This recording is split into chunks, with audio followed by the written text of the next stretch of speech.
कहते हैं अनादर से लक्ष्मण बोला,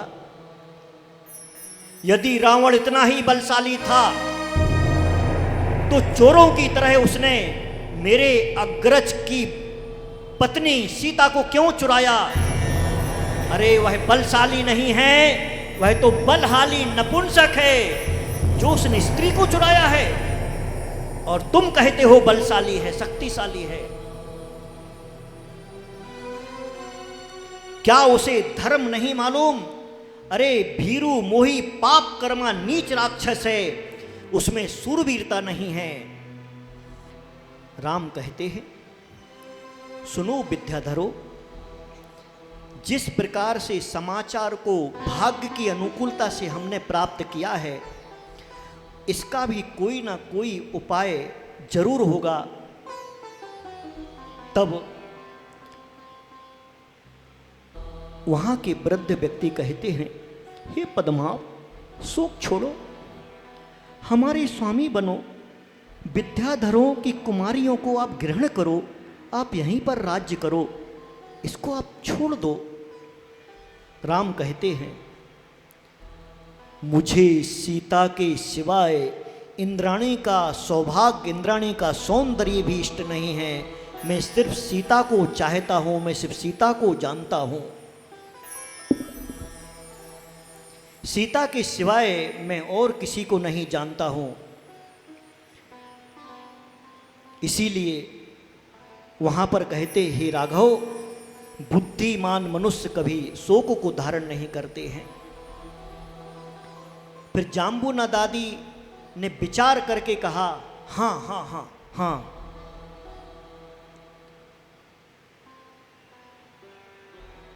हाँ सुनो सुनो सुनो, एक बार हे राजन, एक बार अनंत वीर्य योगींद्र से रावण ने पूछा था, वो बात, वो वचन मुझे याद आई। उसने पूछा था, हे भगवान, मेरी मृत्यु का क्या कारण होगा? तब अनंत वीर्य स्वामी ने कहा था, सुनो दशानन, जो देवों के द्वारा पूजित अनुपम पुण्यमयी निर्वाण शिला कोटि शिला को उठावेगा, वही तेरी मृत्यु का कारण होगा।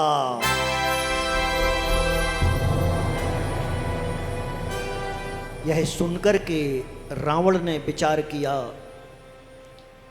यह सुनकर के रावण सोचता है कि भगवान ने कहा है कि मेरे मरण का कोई कारण नहीं है, क्योंकि कोटि शिला कोई नहीं उठा सकता है। लक्ष्मण ने कहा, इसी समय हम सभी उस कोटि शिला की ओर चलेंगे, चलो अभी चलो। और वो सघन अंधकार में निकल जाते हैं। कहते हैं, विलंब करना हितकारी नहीं है, चलो आनंद को देने वाली कोटि शिला सिद्ध शिला के हम दर्शन करेंगे। सब प्रमाद छोड़कर मंत्रणा कर लक्ष्मण के साथ चलते हैं। सुग्रीव, विराधित, अर्कमाली, नल, नील आदि सभी सम्मान के साथ विमान में बैठकर राम लक्ष्मण के साथ रात्रि के सघन अंधकार में आकाश मार्ग से विमान में बैठ करके कोटि शिला की ओर जाते हैं।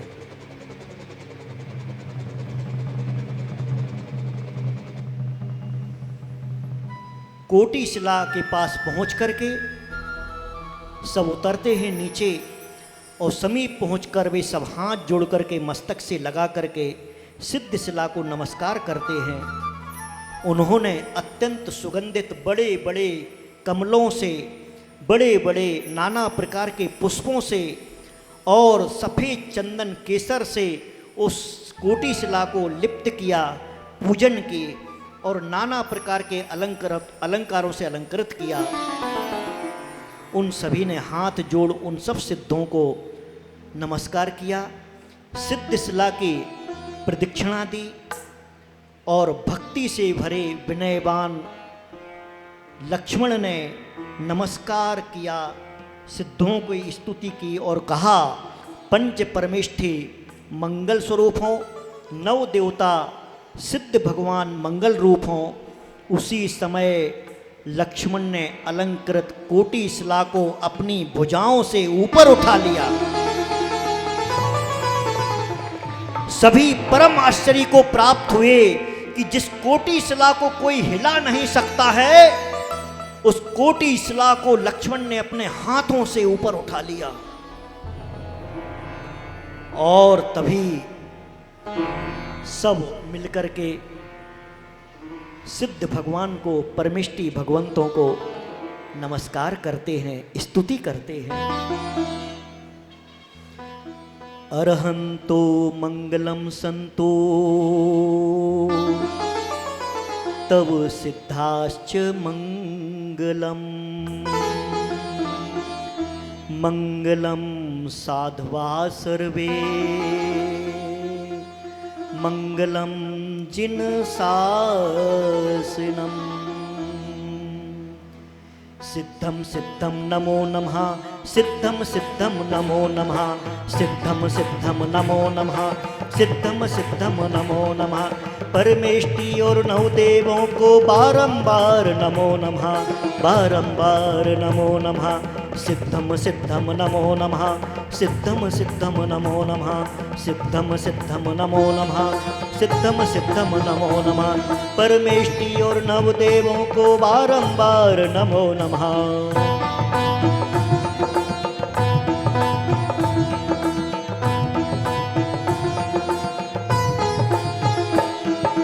सर्व कार्य की सिद्धि होवे, सब कारज मंगलमय होवे, चिंतित कार्य पूरे होवे, मनोरथों की सिद्धि हो।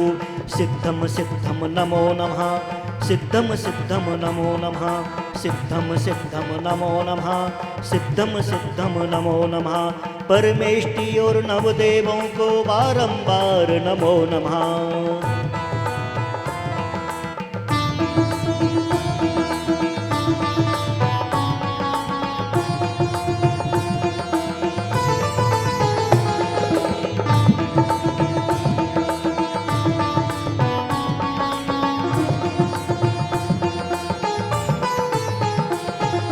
शीघ्र ही लक्ष्य की प्राप्ति होवे, जो चाहा वो सब ही होवे।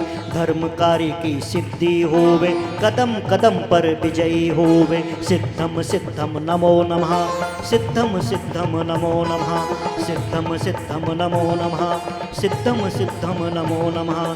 परमेष्टि और नवदेवों को बारंबार नमो नमः, परमेष्टि और नवदेवों को बारंबार नमो नमः। नमो नमः, नमो नमः, नमो नमः, नमो नमः, नमो नमः, नमो नमः, नमो नमः, नमो नमः।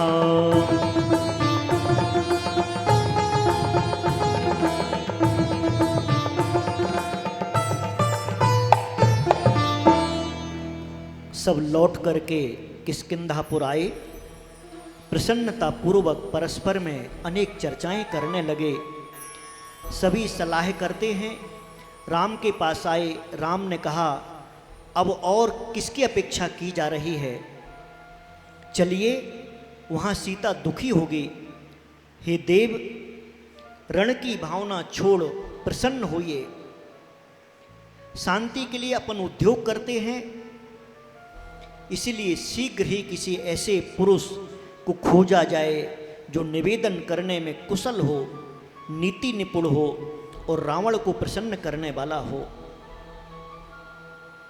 तब महोदधि राजा ने कहा, हाँ पवनंजय, हाँ पवनंजय का पुत्र श्री शैल यानी हनुमान विद्या सत्य और प्रताप से सहित है, बलवान है। यदि हनुमान को वहाँ भेजा जाए तो निर्विघ्न शांतिपूर्ण कार्य हो सकता है। सबने शीघ्र ही श्रीभूति दूत को हनुमान के पास भेजा। वह श्रीभूति दूत हनुमान के पास जाता है और राम लक्ष्मण का पूरा वृतांत कहता है, क्या क्या हुआ और क्या क्या उद्देश्य है, इसके लिए वह श्रीभूति दूत बताता है। और हनुमान किष्किंधापुर आ जाते हैं। विद्याधरों ने उनका बड़े वैभव के साथ स्वागत किया, हनुमान की पूजा की। उन्होंने सुग्रीव के महल में प्रवेश किया, हर्ष के साथ राम के समीप आए। राम और लक्ष्मण ने उन्हें आलिंगन किया, नाना प्रकार की गंध तांबूल आदि से स्वागत किया गया। हनुमान कहते हैं, हे राम, हे राम, विद्या बल से संपन्न हमें भी जिस साहस गति को जीतना कठिन था, आपके देखने मात्र से वह जीता गया। धन्य हैं आप, धन्य हैं आप, धन्य हैं आप। आपने हमारे वानर वंश पर बहुत बड़ा उपकार किया है, जो सुग्रीव को बचा लिया, सुग्रीव का राज्य बचा लिया। यह जो मनुष्य नीच आकृतज्ञ है, वह चांडाल से भी अधिक पापी है, शिकारी से भी अधिक निर्दय है और सत्पुरुषों से वार्तालाप के योग्य नहीं होता। हे अनन्य शरण प्रभो, हम सब आपकी शरण में आए हैं, आपका उपकार करने के लिए उद्यत हैं। मैं जाकर रावण को समझाऊंगा, वह समझेगा, बुद्धिमान है। आपकी शक्ति धन्य है, आप अद्भुत हैं, आप आश्चर्यकारी हैं। आप धैर्य रखें,